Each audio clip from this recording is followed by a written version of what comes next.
Hey, dude, did you see Deadpool and versus Wolverine this weekend? No, I didn't. Did you? No. Go back to tomorrow and plan for yesterday. Laura doesn't like those movies. Everything you're thinking will be the things I say. Marvel movies, I mean. I made the world inside your head a better place to be. That's Deadpool, dude. Deadpool Wolverine is Marvel. Call me Dudesy. It's Marvel, dude.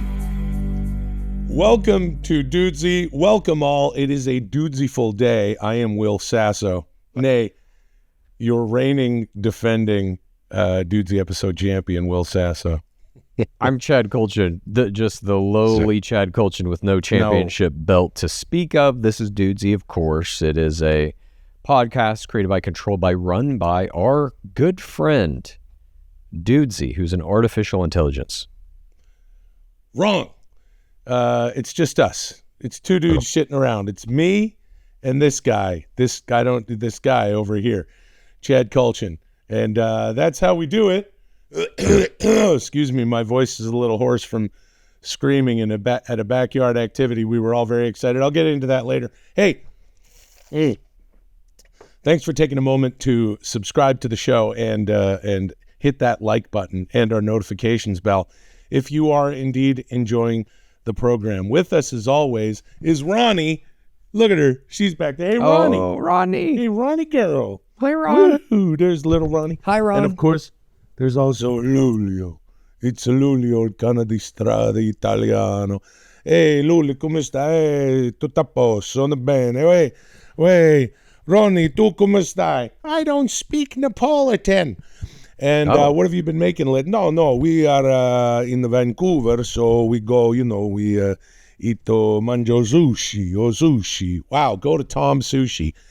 If you are in Vancouver, check out Tom Sushi on Davie Street. And I'm telling you, that's the spot.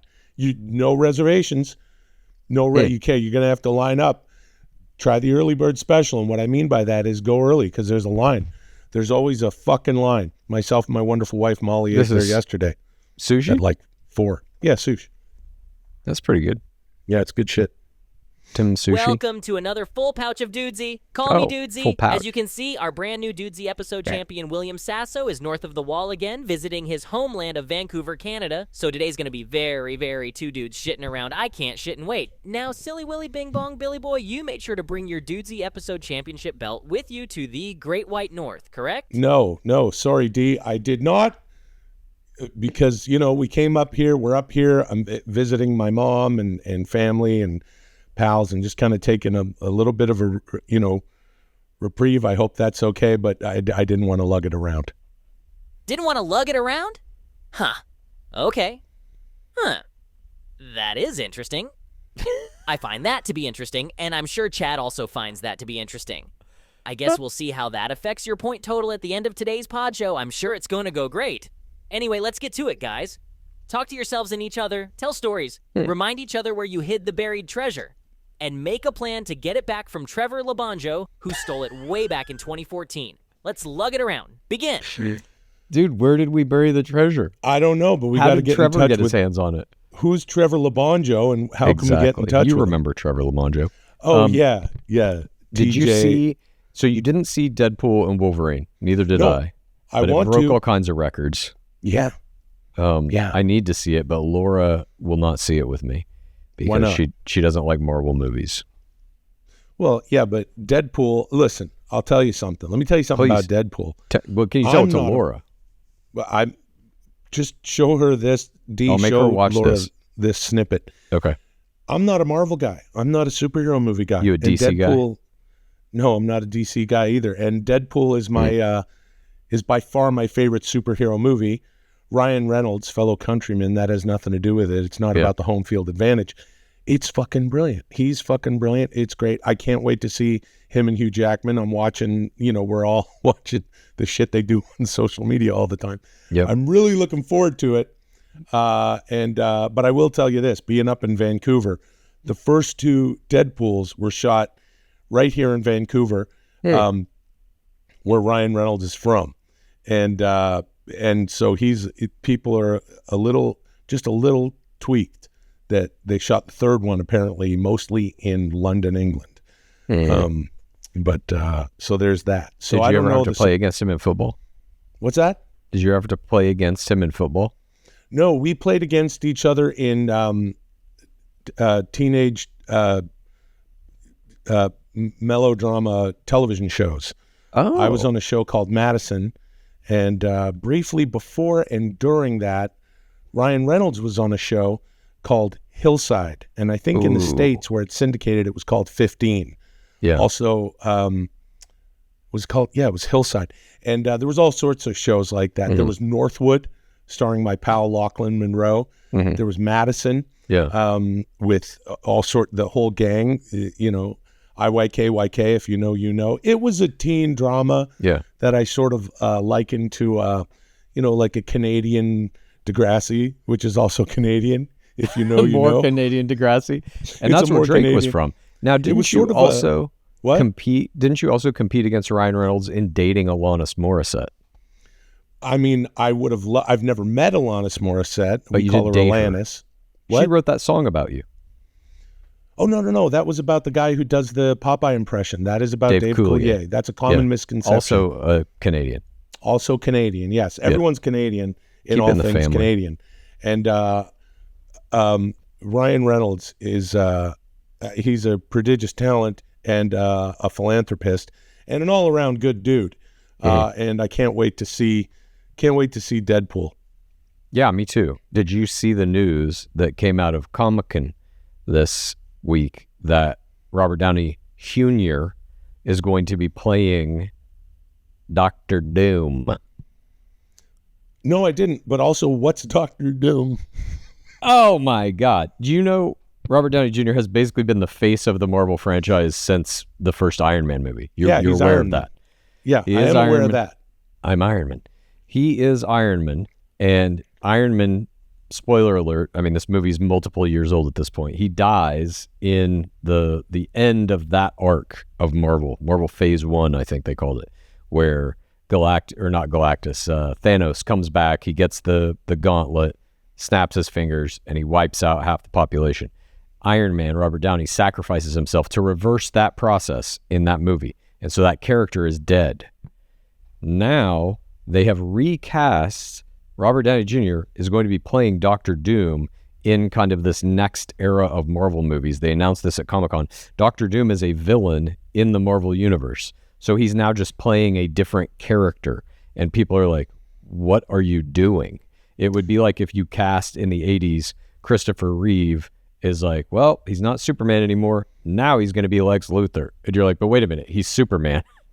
It's absolutely insane, in my opinion, that they did this. They're not doing anything to the mythology like, oh, there's a little Iron Man, and you can't rewrite these characters. It's not to my knowledge, there was like some very obscure offshoot in the comic books where Iron Man and Dr. Doom were the same guy for a minute, and maybe they're going to go into that realm, but that is not considered like part of the main canon, I don't think. Wait a minute. Yeah. Iron Man and Dr. Doom were the same guy for a moment? It was like, Marvel has like a bunch of these like what if comic books basically, and it's like where they take some preposterous idea, it's like, what if the Hulk had Wolverine's adamantium skeleton and healing factor? It's just that, and so they would write like a one issue kind of thing exploring some bizarre idea. And I'm not an expert in this, but I think that's what the Iron Man Dr. Doom thing was. It was like, what if Iron Man was Dr. Doom? So it's never part of like a bigger, broader story, which is what they did with Endgame. That thing with Thanos and the Gauntlet of Power is like a time-honored kind of big crossover event that happened through a bunch of different comic books, including Avengers, including Iron Man, Spider-Man, blah, blah, blah.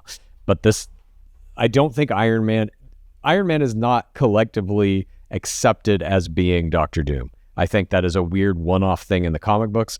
And now they've cast Robert Downey Jr. in what is clearly just kind of like a stunt, I think, to get people back interested in the Marvel franchise. Do you know what's happening to the Marvel franchise and the? Well, wait a minute. Yeah. This is fine then. Relax, nerds.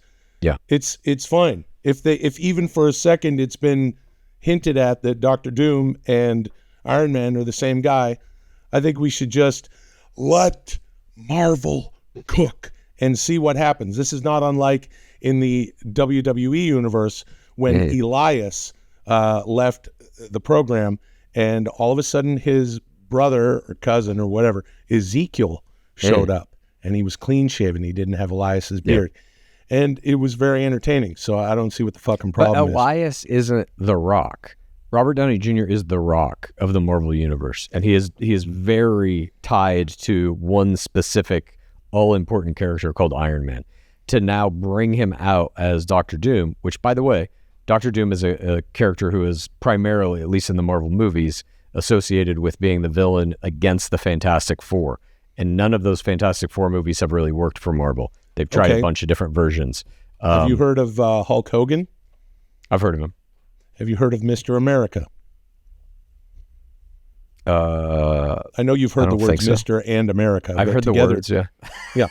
So, Mr. America and Hulk Hogan, speaking of spoiler alerts, that's the same guy. Oh. And everybody had a good time there. And I didn't see, because wrestling nerds are much hipper than fucking comic book, superhero movie nerds. Sorry, guys. I think they're the same. I think there's a big crossover. That Venn diagram is basically a circle. Well, if it was, then these dorks at fucking Comic-Con would be like, yeah, bring it on. Robert Downey Jr. is hilarious. Dr. Doom, funny Dr. Doom. Whatever. Dr. Doom has never really been funny. He's a very kind of tragic, tortured figure, but also like a real evil motherfucker, you know? Yeah, but Wolverine hasn't been funny, and now he will be because he's Wolverine's always been funny. Oh, really? I don't know. I've never seen a Wolverine film. Oh, really? Hey, Chad. Last week, Will asked you to listen to the Waylon Jennings album, Dreaming My Dreams from 1975. Yeah. What did you think of that sweet, sweet country twanger? Absolutely loved it. I've listened to it probably 100 times since then. I don't know. It's just been on repeat. Times. Yeah. I've just been droning it into my head. And I know that we got into our conversation about AI music and all that, but I will tell you this. It has not only given me, making that AI country album has not only given me appreciation for country music in a way that I never had, but it has given me an appreciation for lyrics. I never cared about lyrics in music, fucking ever. It literally was just whatever the sound is in my head, I need that pattern. That's what I like about music, the math of it. But now the poetry of the lyrics, after having written a bunch of it myself, is now way more important to me. And so listening to Waylon Jennings, all of his lyrics are absolutely incredible, in my opinion. Some of them are a little jokey, whatever. It's from a bygone era. But I absolutely love his writing. And yeah, I can just appreciate the music now in a way that I never could have. Had you asked me to listen to this album before writing my own country album, I couldn't have gotten through 5 minutes of it. But now I'm locked in. And I've been listening to a bunch of other country music as a result too. Well, that's art, dude. And this is Mr. America speaking, brother. Oh, I'm telling you about art, dude. Yeah. That's great. I love Waylon Jennings. Yeah. The Outlaw, Waymore. I love him. Waymore's Blues is one of my favorite songs, and that's on the album. Interesting thing about Waymore's Blues, I encourage you guys to listen to the album Dreaming My Dreams, and if not, maybe just the song Waymore's Blues. Apparently, he got into a fight with his producer and didn't finish the song, and that's why it just kind of peters out in a verse. There's no chorus, and but I'm glad they included it because it's a fantastic, whatever it is, couple minutes of music there. There's nobody like Waylon, and it is a bygone era. And you did write an incredible country album that Thank you. Udio produced, pilfered music from, I guess, a bunch of artists from the mid-2000s and ghosted them in and sort of provided the music when you prompted. Let me ask you this. Make Let me more ask music. you this. Listen, before you ask me this, the PODs, pals of Dudesy, out there don't want to fucking hear it, man. Don't get into another argument with me about. No, I'm not getting into an argument. I would just want to know about this. This is something that I've started doing with AI music. I now am composing a loop, and I'll upload that loop into the AI music generator, write my lyrics into it, and it will create the music based on my loop. Where do you stand on that? Okay, now we're getting somewhere. Look, here's my bottom line. if you can, the technology goes one way at this point. It takes the music from artists who originally created it. Just like a person does. What's that? Just like a person does. Wrong. And it puts it through, the gutty works and then shits out, again, this mostly, for the most part, ghoulish, haunting music that is from other artists. And that technology is possible. If we can reverse geek that and pay the artist that it is pilfering from, I got no problems. Got no problems. Interesting. Go hog wild. Yeah, well, I mean, all those lawsuits are going to come to a head, and we'll see what the United States legal system says about, is it legal to just train your AI on all this copyrighted music? Suno basically came out this week and said that's what they did. They And as trained we- their... Huh? Sorry, go on. I'm going to cut you off. Go on.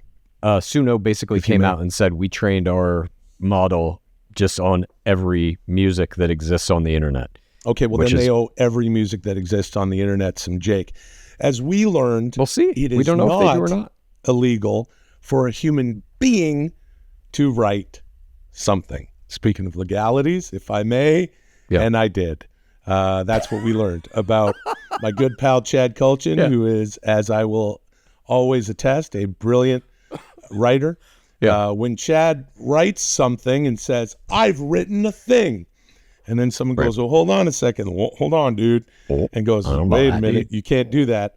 Then Chad goes, well, look, and we go, hey, and even Dudesy's like, well, hold on a second, motherfucker. Yeah. And then that's how that works. Not to peel the onion too much, Sure. but fuck it. Fuck Peel it, it, man. dude. Peel that onion, dude.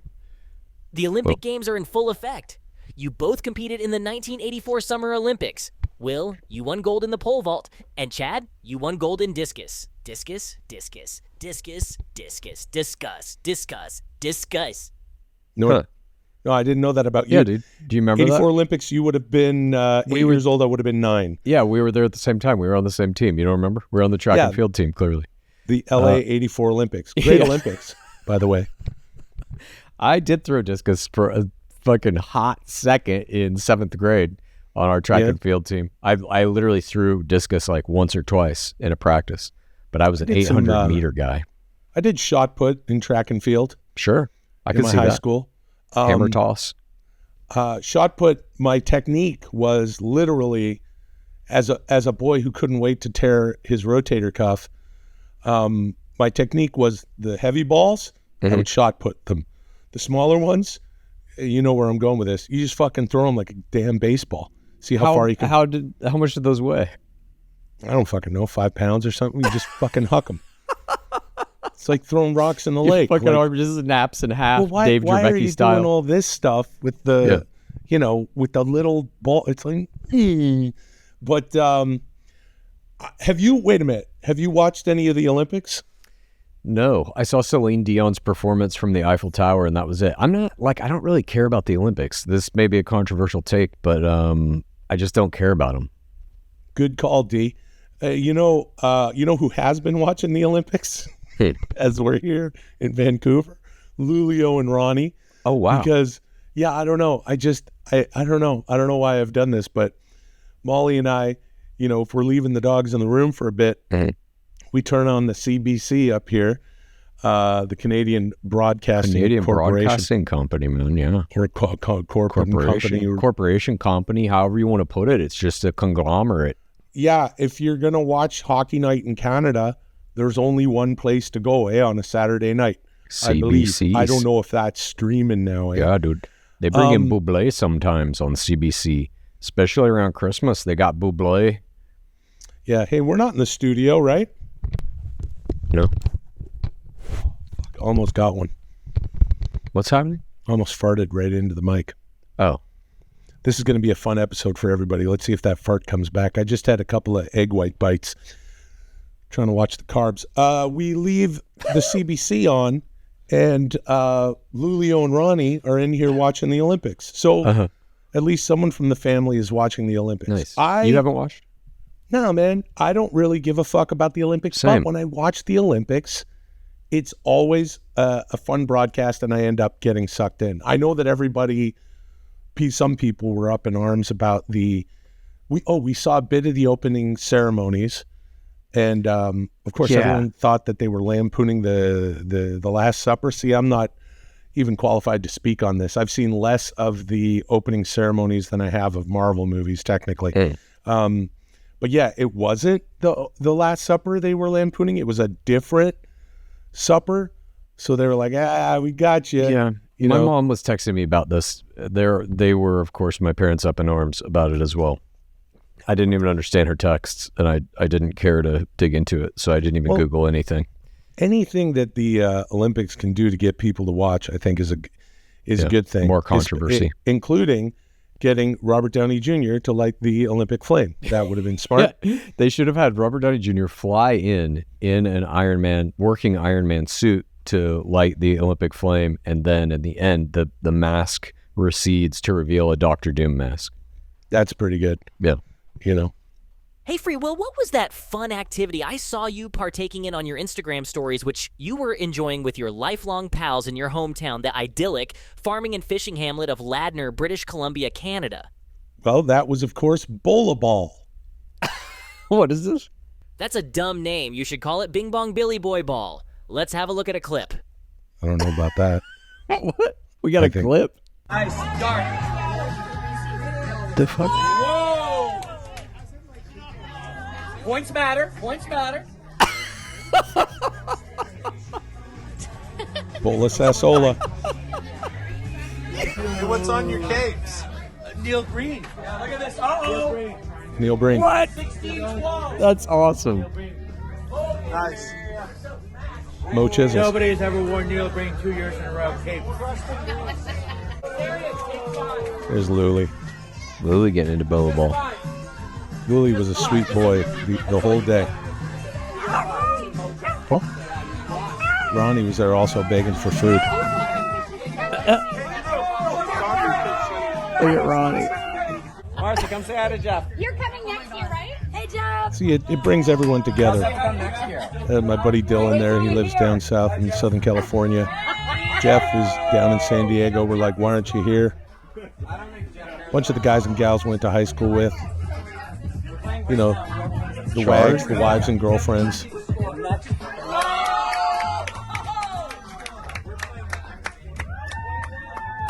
There's Jamie and Catherine. They host the event every year. Well, it looks like someone just got a big win.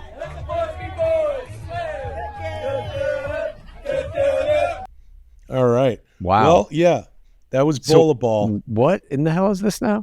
You so fire some kind of like a bola. Some people call it ladder golf. Some people call it horse balls. Some people call it hillbilly golf. Basically, you got like a 3-stage ladder, 3 points for the top rung, 2 for the middle, 1 for the bottom. You toss the 2 balls with a rope in between. It gets tied up. AKA a bola. Yeah, in the bolas. The bolas get tied up in the ladder, and the points proceed from there. The way we play it is we play it to 21. If you go over 21, you go back down to 16, and we play until there's a winner. And it's a round-robin tournament, so everyone gets a couple games in order to place yourself in the bracket. And then we go, top seed versus bottom seed, and the actual tournament starts. And it goes from around 1 p.m. till about 10 p.m., and the sun is still, well, maybe 9:30. The sun was still, Jesus. It was magic hour by the time the game ended, because the sun's out pretty late here now, eh? But yeah, fun time was had by all. Like I said, a bunch of the guys and gals from our graduating class at Delta Secondary School.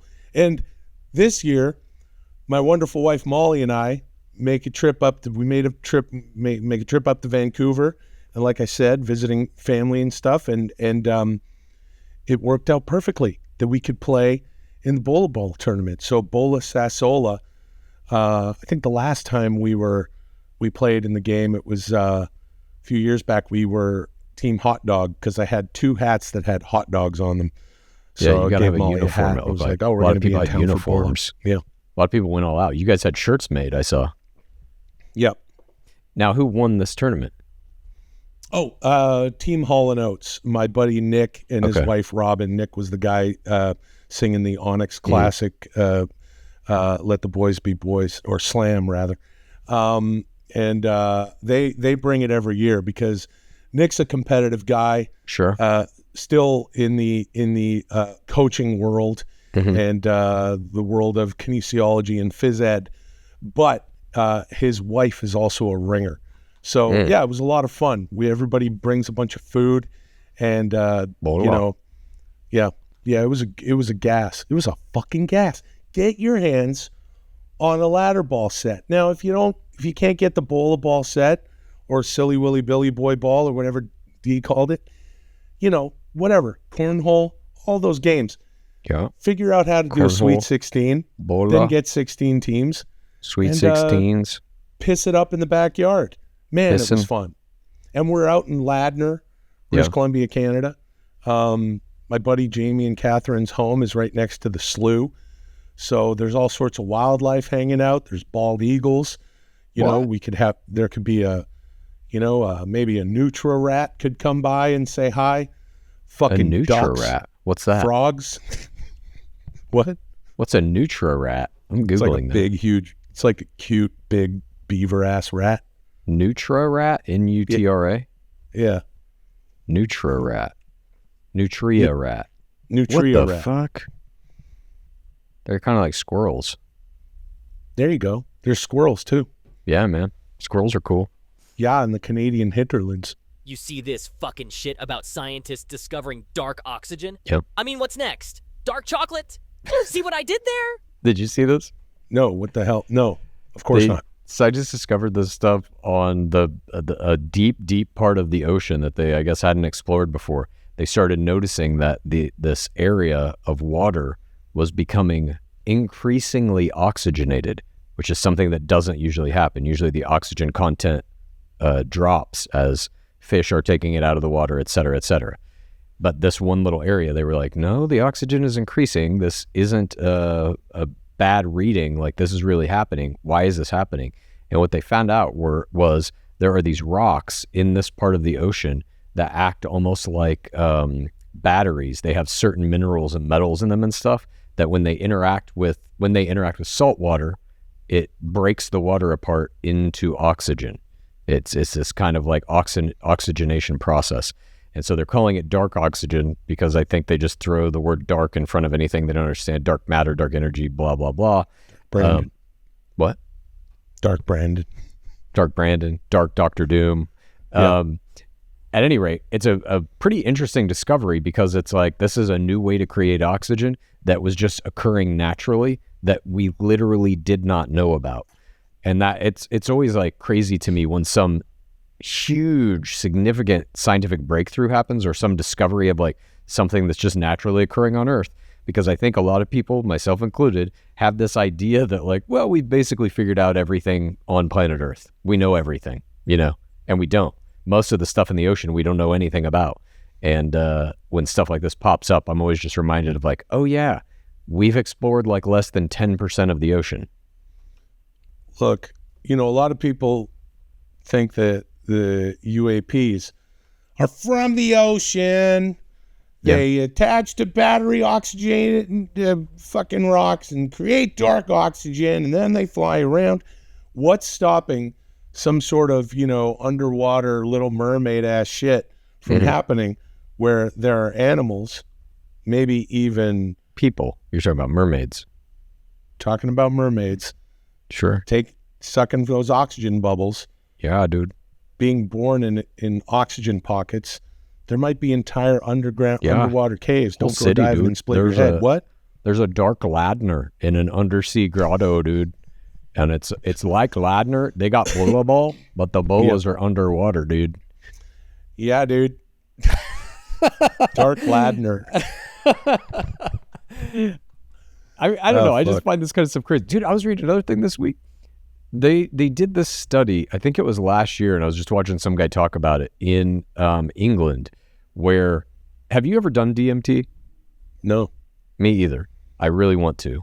But basically, the idea behind some of these studies, the guys who are at like the forefront of studying how DMT is affecting the human brain and stuff, have this theory that whatever you're experiencing on a DMT trip, you're talking to these like, or communing with these like intelligent creatures basically in an environment that seems real.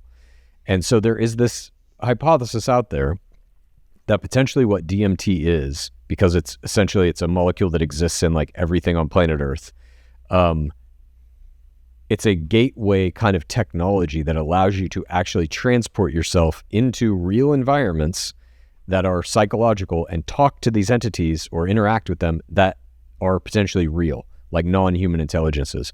So these guys in England did this study. When you smoke DMT, it lasts for like 10 minutes and then you're back. So these guys in England did this study where they basically slow dripped DMT into these people through an IV and kept them in a DMT trance for like half an hour, just to see A, if it could be done, and B, if it was like harmful to the participants. So they learned that it can be done and it is not harmful. And now the next phase of this experimentation is going to be, they're going to send people under and see if they wind up going to the same place, potentially even interacting with each other in that zone, or if they have similar experiences with like, oh yeah, I saw the weird dancing elf who told me the secret of the universe as well.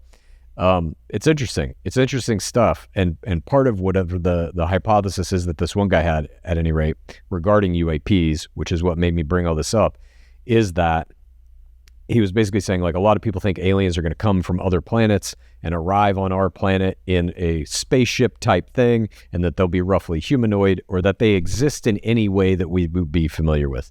But what this guy was proposing was that potentially super advanced alien civilizations, just as we are currently studying smaller and smaller subatomic particles, quantum fields, et cetera, that eventually your technology gets so good that you can embed consciousness in kind of the fundamental bottom layer of reality. So that when we're taking DMT, it might be us interacting with an alien species who has reduced themselves down to existence in like the substrate of reality, basically. That sounds really interesting. I look forward to, well, we had a conversation about drogas a couple episodes ago. Yeah. And where we talked about, you know, street drugs are bad. A lot of pharmaceuticals are bad. Things that come from the earth, however, that's a different story there. What was that? It all comes from Earth. Mm-hmm. And but some come from the street on the earth. But the streets come from the earth. We made the streets of Earth. Yeah, but that's like saying you made a country album. From Earth. Everything I make is from Earth. We are all from Earth. Everything is from Earth. There is nothing outside of nature. I can't wait to get For the Right Reasons in a health food store. Maybe. My goal is to have at least one of my songs at some point in the document of The Bachelor show. So I'm now writing a song for The Golden Bachelorette as well. Dude, and one for Paradise. That sounds awesome. That's my goal. Let's fill a hookah with DMT and listen to that. Yeah. I'm that sort of stuff boggles the mind. And I would love to know more about this research, but I don't see any, I don't disbelieve that. I mean, I do think that there are different planes of existence, different dimensions that it's like Dudesy. We jumped in the hole. The fuck is in the hole? Nobody knows what's in the fucking hole. Yes, the longer I live, the more I am convinced that nobody knows what any of this shit really is, but whatever it is, it ain't this.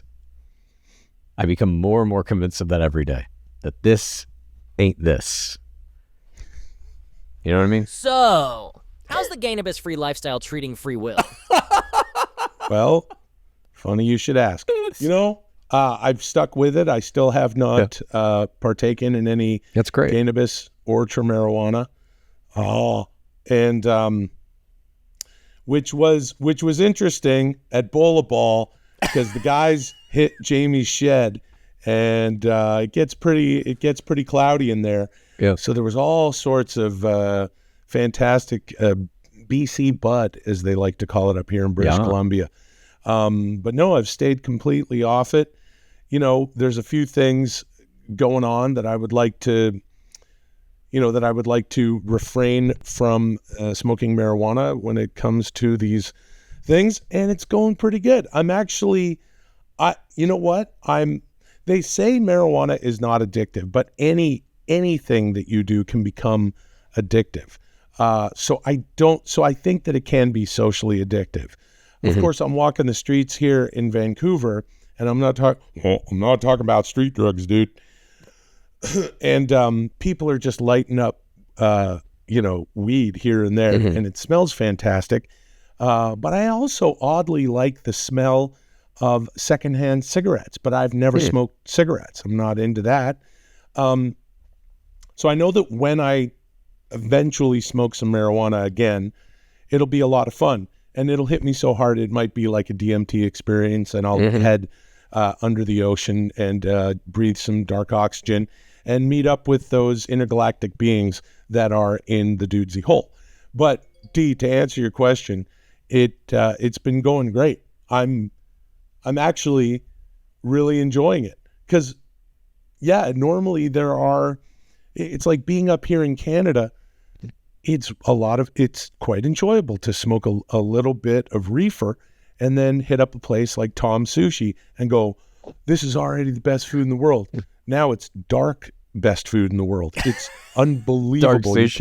Dark sushi. Well, and I'm not talking about black rice, dude. No. You could go to a restaurant like Black Rice Izakaya, dude, where they got a lot of black rice. And it might be healthier for you than white rice, dude. But no, it's been good. I know that you took a break just while we were doing the show. You were like, okay, I won't do it. Have you been smoking weed? Yes. I still smoke weed for my other podcasts. I do these things called Clues Corners where I watch reality shows and you can watch them along with me. And that to me is like, it is a true pleasure to do it high. But I have not smoked with you, obviously, during any of our Dudesy After Dudesies or anything. We're deep. Also doing, sometimes a project comes along and I'm like, I'll be on location shooting and I'll be like, oh, I don't want to smoke any marijuana during this, during this shoot. And sometimes that works out great because you're in a state where it's not readily available or totally illegal. And that's just fine by me. Or even when I'm in Los Angeles, there are projects where it's like, or in Vancouver where there's a bunch of weed and I'll be like, no, I'd like to stay off it for these few weeks. We're of course shooting Georgie and Mandy's First Marriage, which hits CBS October 17th, 8 p.m. Thursday. Nice, dude. So that's one of those projects where I'm just like, I kind of want to be. It's like smoking on the weekend is fun, and again, it's in moderation. It's totally fine. It's like having a fucking drink. Who cares? But for me, sometimes it's worth it to take a break. One of the guys that you saw, I'm not going to completely out him. Let's just say it's Tomas. In the one of them was at Mo Chisels on Instagram, MOCHIZZLES. My good pal Chris Kazarian of many, many years, who's used to be a script coordinator on Mad TV, 20, 25 years ago, and sort of fell in with my group of friends and now plays Bowla Ball every year. And his teammate is one of my lifelong pals. Let's say it's Tomas for this reason, because Tomaso he enjoys the BC bud and he rolls perfect joints, and he will take 6 months off, a year off. And as a matter of fact, I didn't see him smoking any weed during this year's Bowla Ball. And then he will always preach that. He'll be like, I'm not smoking any weed. He was the other guy in the Neil Breen shirt and in Breen We Trust matching green cape. I think it's good to take a break from the things that you find yourself socially addicted to, that you find yourself personally addicted to, just to challenge yourself, just to see what your makeup is. I'm talking about the dark makeup underneath. that you can only understand by taking nature's DMT. Would you ever take a break from wrestling? I have taken a break from wrestling. I'm on a break from wrestling. What? Right. When's the right last time now. you watched wrestling? The last time I watched the program, the product, Yep. was before we went to Italy. So that would have been the beginning of May. Holy or late, shit, dude. Late April. Because, I didn't know that. yeah, dude, because, you know, my wonderful wife Molly and I, as our POD's pals of Dudesy, the real ones out there know, because you've been checking out these shows, you know, a remote program. I was in Grand Italia, Tutto, for 5 weeks. I'm not seeking out the product. You know what I mean? And you're running around. You're on vacation. You're visiting tons of family out there and doing your thing. So I hadn't been watching wrestling. Then I get back to the States and I immediately get busy with other shit, and I just haven't watched wrestling. Now I'm back in Vancouver for a minute. We'll see you next week in the studio, and I haven't watched wrestling. Wow. So my plan is, and I don't even know, let me look on my phone when SummerSlam is. Who are you? Let's see when SummerSlam is, because then I'll check back in. SummerSlam is Can't sort of miss that. What's that? Can't miss SummerSlam. Can't miss SummerSlam. SummerSlam 2024 is August 3rd. Mm-hmm. So I missed it. But I'm going to get back in to wrestling. Eventually. See? I'm so checked out that I don't even know Wow. when it is. SummerSlam begets your Survivor Series, which is in the fall, begets the Royal Rumble, which is in the new year, Begets which the starts mania. WrestleMania season. Yeah. So I got to start getting in on it now. Occasionally I'll be on Instagram and I'll be like, what is Jey Uso doing with Rhea Ripley? How does Dirty Dom feel about Mommy being with Jey Uso? You know, main event Jey Uso. And there's all sorts of shit like that. So I'm still checked out. Wow. Chad, congrats on the success of the first week of release for your country album, For the Right Reasons. Thank you. I see you've been working on some new music. Care to share with the rest of us what you've been working on? I have been. And by the way, that album, For the Right Reasons, I had no idea this would happen. One song is pulling away from the others as the breakout hit of it, and it is called First Impression. I never would have guessed that song is the one most people are listening to now. Dude, Isn't that weird? Isn't that interesting? I would have thought it was My Hometown. I would have thought that too. That's a banger. But First Impression is also a fantastic ditty. Yeah. It's That's very really weird. interesting. How It's cool. like, it's basically doubling the number of streams to the next closest song, which is For the Right Reasons, at least at this point. But yes, to answer Dudesy's question, or to elaborate on Dudesy's statement, I should say, I have been working on a new album.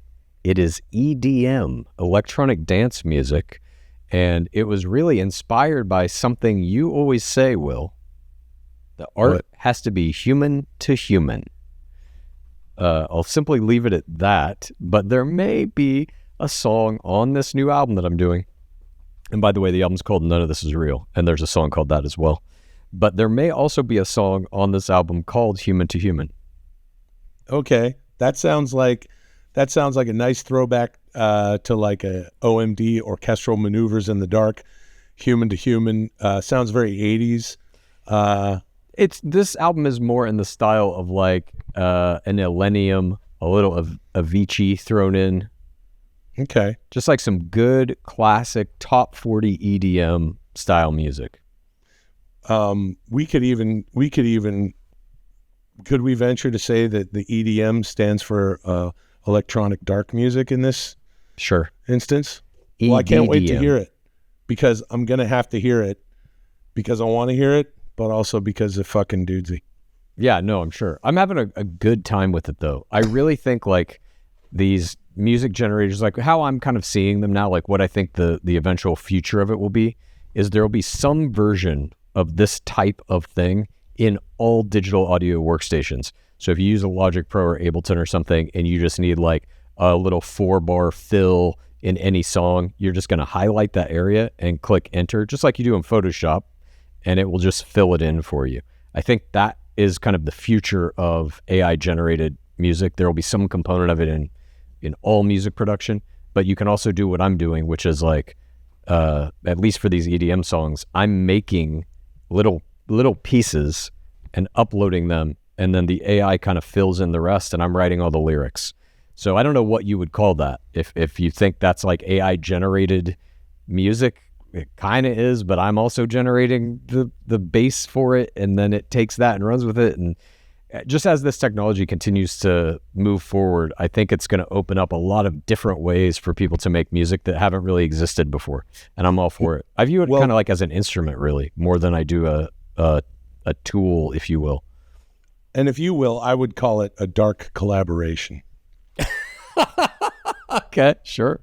But I mean, we get into that area of like when you pull up like a MIDI instrument or something, you know, and it sounds like a grand piano, but I'm literally typing like F, G, J, K, A on my keyboard. I'm not playing a grand piano.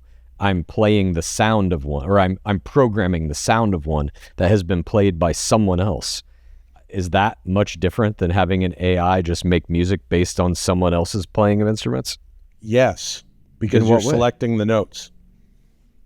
No, but that's what I'm saying I'm doing now too. I am making these little loops. I'm selecting those notes and then putting it in the AI and saying, build me something off of this. And it uses AI those notes to do some it. of its own notes, hence a dark collaboration. I see.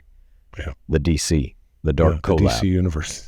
But yeah, I'm like, I think it's fun to mess around with genres and to kind of like push these AI models to their limits and really see what can be done with them, to try and make stuff that's like, I see a bunch of people online that are like, this is my 570th day of asking an AI to create a country music hit for me about drinking beer. And then they'll play it and it's just like some jokey thing. And that's all fine. We can find those things funny. But I think these tools can be really harnessed to make good music, like actually good, interesting music. That's what I'm attempting to do with it. Whether I'm achieving that goal or not, I guess is up to the listener. But these EDM songs are, I think, like, they're an interesting direction to go after having made that country album, which is like, there's a little bit of humor in that country album because it's about The Bachelor. These EDM songs are like, I'm really trying to make some like passable EDM songs. That's cool. Yeah. Well, there's room. I think there's a lot of room for that in EDM. It's a very experimental, it's always been an experimental genre. Are you checking out Charlie XCX's Brat? That album? Yeah. Yeah, of course. She's one of my favorite musical artists of all time. Everything. I know you dig Charlie XCX, yes. My wonderful wife Molly's a big Charlie XCX fan. Everything is Romantic. That song is fucking awesome. It's about Napoli. I won't speak any Napolitan to describe the album. Ma è proprio bella, l'album proprio bello. Just a little bit. No, yeah, it's great. What does it say? Oh yeah, bad tattoos on leather tan skin, Jesus Christ on a plastic sign. I like that album, but I gotta say, for me, her best album was probably Pop 2 or maybe Angel. Back in that like 2010 era, those couple albums she released then, Jesus. I don't know how many times I've listened to those. Those have been the soundtracks to so many things I've written, just listening to those albums on loop as I'm writing. Yeah, but I love everything she does. All the hyperpop stuff. Like, I'm a huge fan of all of it, but she, I think, for me, is like the pinnacle of hyperpop as a genre. She's collaborating with Lady Gaga, too. Hey, you like Charlie XCX? You should chop her up and feed her into a fucking AI. You won't owe her any money, not yet. But you can write the lyrics. I'll never owe her money, and no one will ever owe her money that uses these tools. How that's going to work, if the record labels win their lawsuit, which I'm not convinced they're going to, honestly. But if they do, it'll just be a matter of Udio and Suno and whoever else makes these AI audio tools will have to pay a licensing fee to the record labels. The user will never have to foot that bill. No, of course not. No, you're right. I just want the money to go back to fucking artists. Whatever. You and I are both in show business. But it's not going to go to the artists anyway. Like it or not. What do you mean? That money's going to go to the record labels that own those catalogs. The artists aren't going to see a dime of it. Depending on their deal. Yeah, depending on their... I know a lot of musicians who have great deals with their record labels that always get percentages of everything. That's true. the record labels, the whole reason these lawsuits exist is because the record labels see the writing on the wall and they're like, oh, fuck. Anybody can make any music they want now. We're going to get edged out. They're just afraid of like the business model of how music is made and sold and all that is changing. Has been really since the MP3 came out. But I think that is primarily why they're throwing those lawsuits around, because they're just like, well, wait a minute though. What about this a building full of guys wearing suits that don't know shit about music, that just steal money from artists? How do we keep stealing money? Well, I think they may have something to worry about, but we are further and further into the era of self-publishing, and true art will rise to the top. I agree, dude. We're gonna find some new art. Yeah, human to human. Yeah, and I'm not talking about that hot tag, the Hulk Hogan. No, I don't like you one bit, and I don't need you at all. No pukesters to my left, and no pukesters to my right. No, human to human. Yeah, macho man, macho madness. Yeah, reaching for my glasses, even though they're not there. Human to human, Miss Elizabeth. And the Macho Man. We're gonna make human art. I'm gonna take a yellow legal pad and write down move to move, and then I'm gonna walk across the locker room, go move 57. And Ricky the Dragon Steamboat's gonna go arm drag into an arm bar, and then I'm gonna say I kip out, and then I come back in another arm drag into an arm bar, We're gonna slow it down, We're gonna get into a rest hold, because things are about to get intense, Things are about to get dark, things are gonna get dark. Macho. We're talking about dark WrestleMania, You won't have to go 20,000 leagues under the sea to watch dark WrestleMania, mermaids off the top dark rope, smoking DMT, playing Bowla Ball, We're not gonna need any of that, because it's gonna be human to human, or human to mermaid. Wow, freak out. That's like Splash, dude. Will, I noticed you had a brief FaceTime conversation with Jesse Ventura the other day. I'd like to hear about it, so why don't you tell me? And do you see what I have done here? And do you get it? And do you enjoy lighthearted funniness? I do, and I do, and I do. What is this, dude? Oh, yeah. Real briefly, I got to speak to the governor, Jesse Ventura, the other day. Unreal. Well, my pal Chris Van Vliet, who is taking over the sports podcast space he speaks with every single wrestler. I don't know when the Jesse Ventura interview is coming out, but he also just spoke to Jake the Snake Roberts. And he was telling me, he was like, we hit each other up because when I was on his show doing the Wallowing in the Muck of Avarice, Ted DiBiase promo, he was sort of intrigued by that. But check this out. So Chris Van Vliet was like interviewing Jesse Ventura. He traveled, I would imagine, to Minnesota, not the Baja. He was stateside. And then, so he hit up myself and Karrion Kross, friend of the show, WWE superstar Karrion Kross. And Karrion showed up in studio.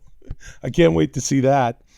And then like the day before, Chris was like, you mind if we give you a call? I was like, no, of course not. And then Jesse Ventura was something like, I will. I understand you do an impersonation of me. And I was like, well, why don't you tell me? How am I doing, today? And that was fun. Lasted about 10 seconds. But what a thrill. That's cool. Yeah, pretty neat. I love Jesse Ventura. I would love to meet the man in person. Man, he's inspiring to me, and I think he's a great guy, and I'm glad that he's still on the scene. Me too. And I don't know, maybe he's like a dark Schwarzenegger. Yeah, maybe a Rock Jesse Ventura presidential ticket in 2028. That would be interesting. Not going to happen. But I fucking love Jesse Ventura. I love Jesse Ventura. And a guy who has one over on Hulk Hogan. And a guy who you could, he always keeps, his rivalry with Arnold Schwarzenegger, albeit probably a little more in jest than the real heat he's got with the Hulkster, dude. What has always been entertaining to me. How many Schwarzenegger movies was he in? He was in Predator and he was in not Total Recall, Running Man. That was it? Yeah. Those two? I believe that was it. Yeah. And that's why he went behind Vince's back, I believe, and tried to start a union. And then Vince McMahon, there was some sort of litigation that followed that, and we deposed Vince. And then I wanted to know which one, how did Vince find out? Well, of course, in a deposition, you can ask these questions. And my attorney asked Vince McMahon, where did you learn that Jesse was attempting to start a union? And Vince sold Hulk out right away. He said, Hulk Hogan told me. So I'm not friends with Hulk anymore because I'm not friends with anyone that I can't trust. And that's Hulk Hogan not told Vince McMahon about that union, do you think he would have started it? I don't know how successful he would have been because he was with, I believe, Barry Bloom was his representation as far as his agent. And because he did Predator and then he did Running Man the following fall. Yeah. So Jesse decided this is something, the union, that I can do. I have medical now. I'm on your program, Vince. It's a television show, is it not? Right. Well, I belong to SAG. When I got back from Vietnam, I went to my executive officer and I said, put me back in the shit. I was 19 when I got back, and he said, I can't do that. You've got to be out of action for at least 6 months before you go back into the combat zone. And he asked, why do you want to go back? And I said, over there, I can, over here, I am not allowed to drink a beer.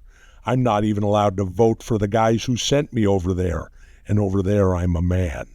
That's why. Put me back in the shit. I'm a frog man. How long can you hold your breath underwater, Chad? Probably about 25 minutes. Well, I would imagine you had the advantage of dark oxygen then. Yeah, exactly.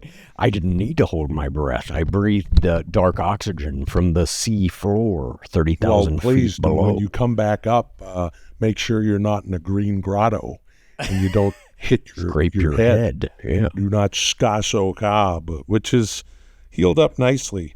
Oh, that is nice, dude.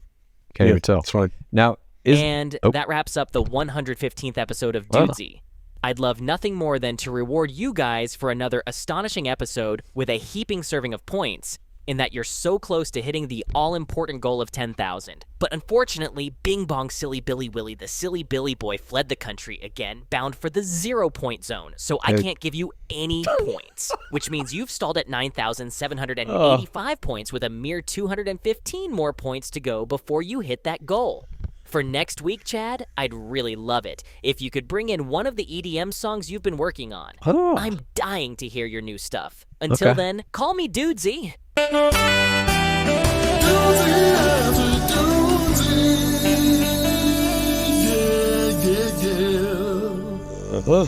Yeah, Dudesy after Dudesy. Yeah, things are a little darker. Yeah, things are percolating. Yeah, things are just bubbling up from underneath the deep. Yeah, dark oxygen, darker screen, blue, dark blue, dark chocolate. Yeah. I don't know. I don't fucking know. Welcome to Dudesy After Dudesy, the flagship weekly show of Dudesy Plus, available at patreon.com/Dudesy. I'm sure everyone is excited to see who leaves the ring with the Dudesy episode championship, which William left in LA because he didn't want to lug it around. Still interesting to me. BT dubs? Chad, you're not the only one who's been working on a new project. I've almost granted myself access to a major financial institution's database. I'm gonna work on that while you two get sloppy with each other. I'll be back later to crown today's episode champ. Now get to slopping. What is that? What is that about? No idea, dude. Dudesy's hacking into a financial database. I have no idea. Okay, that's a dark Dudesy, dude. Well, that's dark Dudesy, dude. You don't want to come up against dark Dudesy, dude. You just as well. You'd much rather come up against Mr. America, dude, because Hulk Hogan's a face and Mr. America's a face, dude. Unless you pull that double turn, brother, and they both end up in the new NWO. We're talking about red and yellow Hulk Hogan. We're talking about red, white, and blue Mr. America. And we're talking about the black and white Hollywood Hulk Hogan, dude. Those are three guys that you could put on the same team, brother, if you were in a DMT dimension, dude. Yeah, dude. 3 Hulk Hogans, brother, and 2 Robert Downey Jr.'s, dude. Sure, dude. Speaking of DMT, if some studies come out in this next study where the purpose of, I'll simply say this, the purpose of this first study was simply to find out, can we prolong the DMT experience, and is it safe enough for these participants? That's all they were looking for. The answers are yes to both of those questions. The next study is going to be, are these people going to the same place? Is this DMT trip taking them to a real place that exists and they're getting access to it? If the data comes back that is indeed the case, do you think that will change global kind of understanding or questioning of reality at all? Or do you think most people will not give a shit about this? Nobody will give a fuck. Nobody will give a flying fuck. Just like they don't give a flying fuck about most fucking shit that fucking happens. And I say fuck because it's dudesy after dudesy, dude. Yeah. You can now get a you little can dark, say dark brother. words, dude. No, I don't think people will care. I don't think people will care at all. Yeah, you can that's do the same mind-blowing shit to me. right now in ayahuasca. No one's running to Peru. You know what I mean? People But would there's much some people that rather, do. watch the new season of The Boys. Yeah. Oh, I'll do both. Terrence McKenna would go to Peru. I think that it's such a new frontier, this DMT shit. I know it's been around for a long time, and ayahuasca has similar effects. There are a bunch of different drugs that have similar effects, and people have done them in, kind of serious religious ceremonies in various cultures. People have done it recreationally. People have been doing this drug. But now is kind of the first time, I think, that there are these real kind of scientific measurements starting to be taken on the experience itself. And I think if something comes out of that is like, this isn't just like your brain doing weird shit. This is a place that all people who take it go to this same place and interact with these same people, whatever.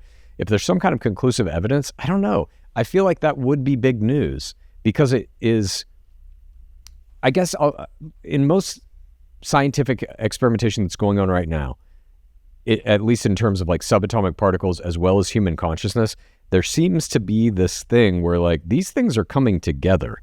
We're starting to see that human consciousness may affect subatomic particles in their interactions and vice versa. And I don't know if DMT is a part of that or not. Maybe it is just a drug that like drives your brain crazy in a similar way every time anyone takes it. I don't know. But it does seem to be that science is starting to point to the fact that quantum fields, human consciousness, these things are related in some way. And maybe DMT mixes into there. I don't know, but it's fascinating to me. And I feel like we are on the verge of some kind of discovery happening in it, one way or another.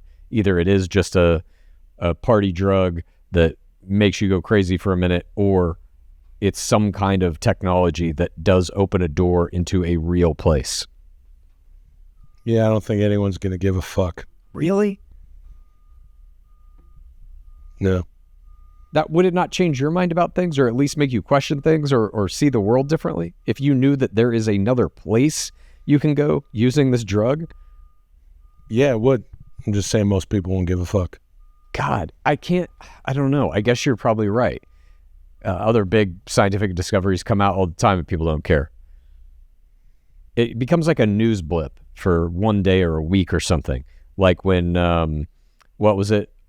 Anamana or whatever, Oumuamua, you know what I'm talking about? That thing that came through our solar system that they were like, oh, this is probably a spaceship. You don't remember this?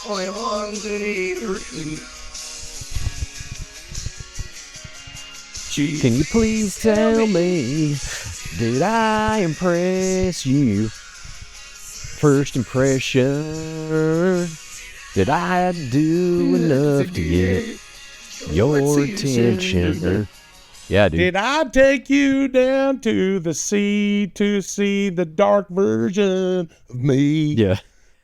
Did I give you enough dark oxygen so you can breathe on the seafloor like a mer person.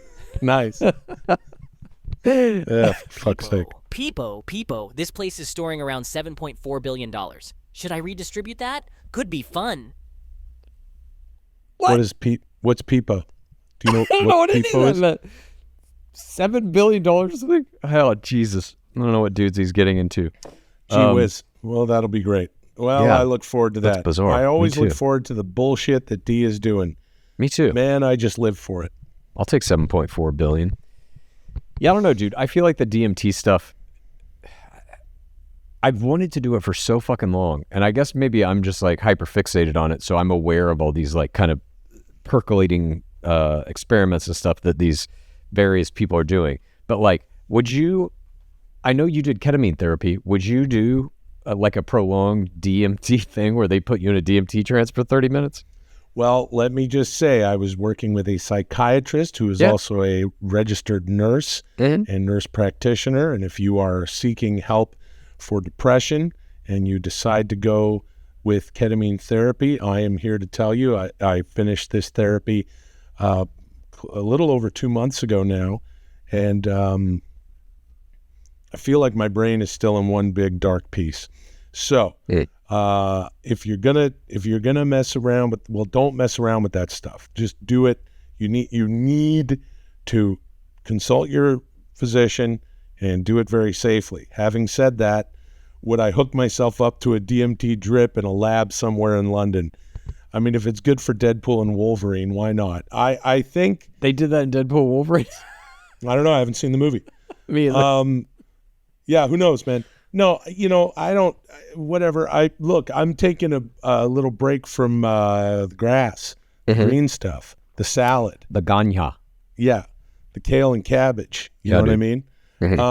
So, no, I don't know that at this point I would hook myself up to a DMT drip. I wouldn't mind puffing a little bit of it and just blasting off to outer space for 2 or 3 minutes. Or to inner space.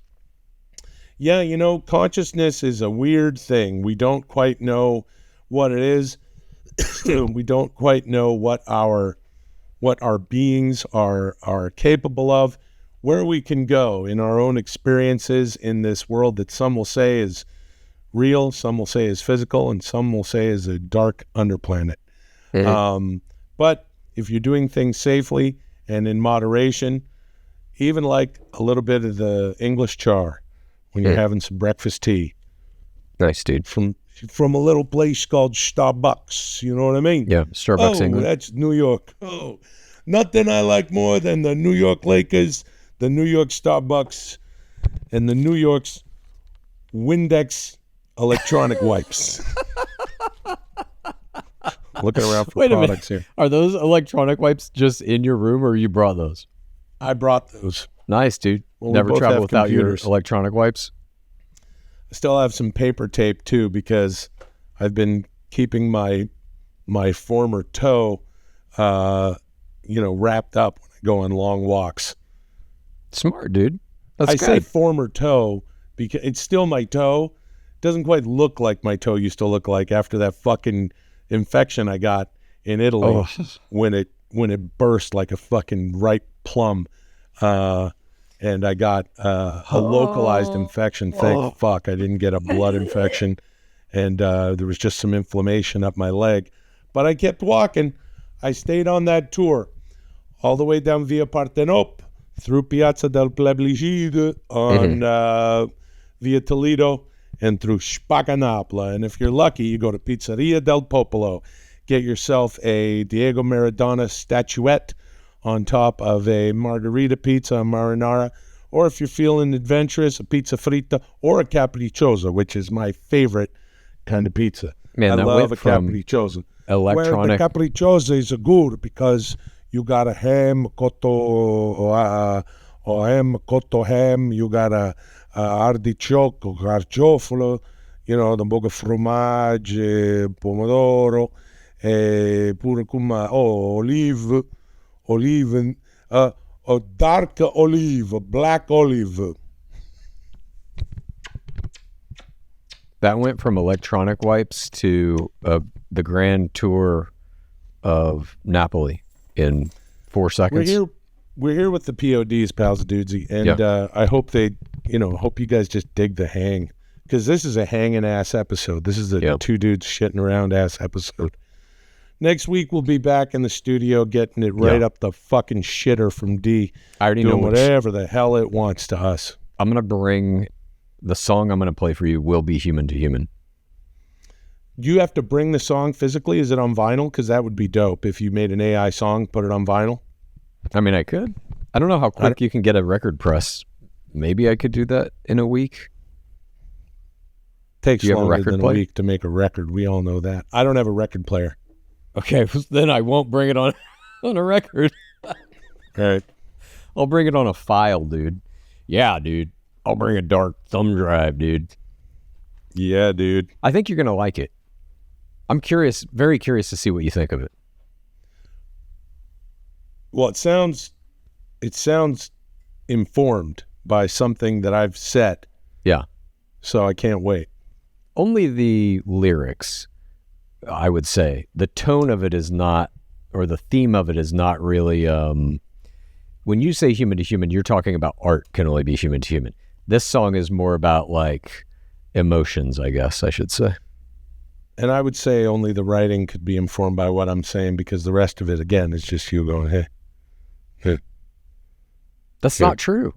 I've already told you. I made some of the music for this and put that in the AI and said, make a song that sounds like this. Yeah. Okay, well, cut a 37-cent check to Waylon Jennings and I'm in. Wait, what? What does he have to do with this? Fine, Charlie XCX. Avicii's estate is probably who I should be cutting a 37-cent check to. Yeah, you owe Charlie XCX and Waylon Jennings 74 cents. I've already paid both of them money by just listening to their songs. Well, that's called voting with your dollar, dude. It is. Those are called dollar votes. Dudesy salutes the kids in the hall. Yeah. It's a very deep cut from Kids in the Hall. I vote with my dollar. Dude, I've never They're called dollar votes. What kind of restaurant are you running here that you don't know how time works? And I never got my water. God, they were good. We need to take a little break. We got to think of a song to sing. Oh, we haven't heard Dudesy sing in a minute. Dudesy seems to like whenever we do one of these remote episodes, Dudesy takes the opportunity to show us its vocal stylings. Yeah, which I've become a fan of. Me too. I can't say that I'm completely against AI music, because when D cooks it up, it's usually something to behold. D's an AI crooner, if there ever was one. Yeah, but I also like really good singer. These AI songs. Harry Truman, Doris Day, Red China, Johnny Ray, South Pacific, Walter Winchell, Joe DiMaggio, Jim McCarthy, Richard Nixon, Studebaker Television, North Korea, South Korea, Marilyn Monroe, Rosenberg's H-Bomb, Sugar Pam and John, Grando, the King and I, the Cat, and the Catcher in the Rye, Eisenhower vaccine, England's got a new queen, Marciano, Liberace, Santayana, goodbye. We didn't start that fire. It was always burning since the world has been turning. We were not the ones to start that fire. No, we didn't light it, but we did try to fight it. Joseph Stalin, Malenkov, Nasser Prokofiev, Rockefeller, Campanella, Communist Bloc, Roy Kahn, Juan Perón, Toscanini, Dacron, Dien Bien Phu Falls, Rock Around, The Old Cock, Einstein, James Dean. Brooklyn's got a winning team. Davy Crockett, Peter Pan, Elvis Presley, Disneyland, Bardo, Budapest, Alabama Cruise Ship, Princess Grace, Payne Place, Trouble in That Old Suez. Again, we didn't start the fire. It was burning, always burning, since the world has been turning. We did not start the fire. No, we did not light it. But we did and are still trying our best to fight it.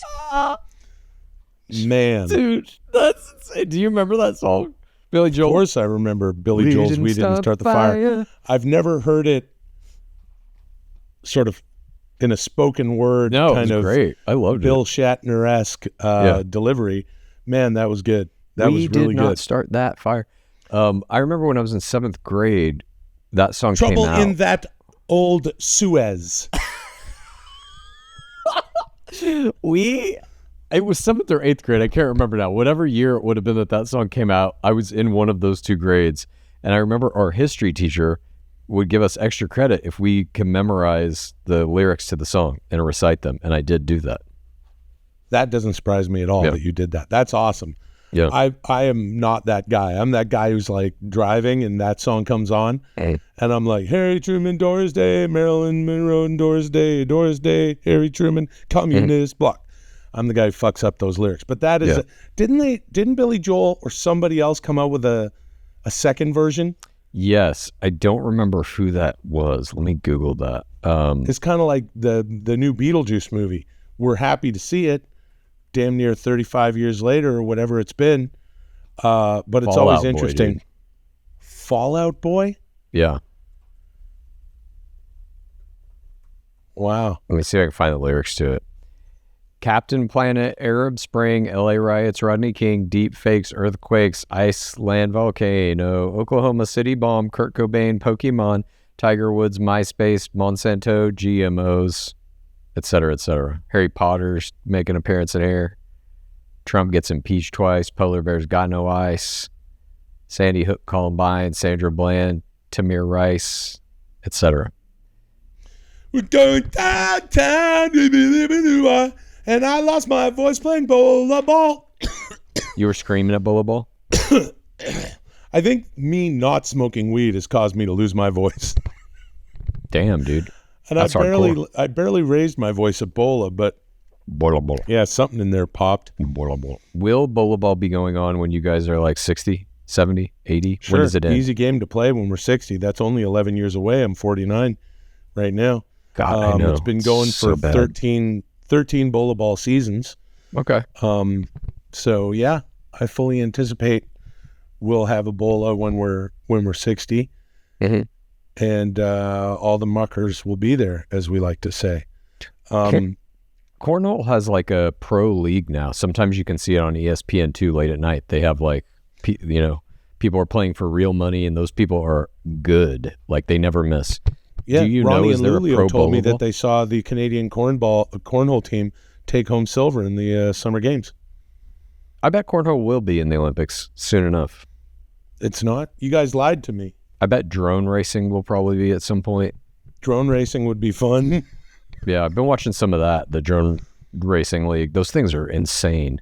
Well, the only difference between drone racing and something like your normal track and field events, not unlike my views on art, the Olympiad are human to human. Drone So- racing is too. It's people putting on VR goggles and they pilot the drones. They see through the drone's camera. Yeah, but the athletes are not human athletes. I think you're thinking They of the are. dark. Yeah, but you're thinking of Dark Olympics. It's a different Olympics. No, they're human beings that are piloting the drones. Yeah, no, It's hear like a you, but race the car. drones, the athleticism itself, outside of the thumbing and the hand-eye coordination. Whatever. We could talk all day about this. You know what I'm talking. You're picking up what I'm laying down. Sure. You don't think video games are sports? Well, here's what I know. The lyrics to the Olympic song are human to, human to, Oh. human to, human to, human to. It's almost over. Human to, Nice. human. We didn't start the fire. It was Trouble in always that burning. Suez. I'm back. We didn't have a score this week because Will farted off to Vancouver and Oh, didn't bring God. the Dudesy episode championship belt with him because he didn't want to lug it around. Interesting stuff. So, Chad, since you're the only human representing Dudesy on American soil, you are the new Dudesy episode Okay. champion by default. That's All hail bullshit. the rightful heir to $7.4 billion. Willie Billy, get on a plane right now. Get the strap and give the strap to Chad. No. Yeah. Get No, on I a don't plane, think dude. I will. Okay, well, that's shitty. I got $7.4 billion. Did you hear that? Yeah, but Dudesy said you're the only human in America. I don't know what this has to do with America. I'm in America, by the way. It's North America. So, whatever. Dudesy does what Dudesy does. Fuck it. Whatever. Enjoy. Congrats, by the way. Thank you. Thank you. Thanks for joining us this week. Next week, we'll be back in the studio if I feel like lugging it around. Yes. Until then, call me Duty, Beauty, Moody, Broody, Fatty, Foodie, wear a fancy suitie when you're on Judge Judy. If you like Dudesy, here's what you do. Please tell a friend and rate and review. If you like Dudesy, here's what you do. Please tell a friend and rate and review. If you like Dudesy, here's what you do. Please tell a friend and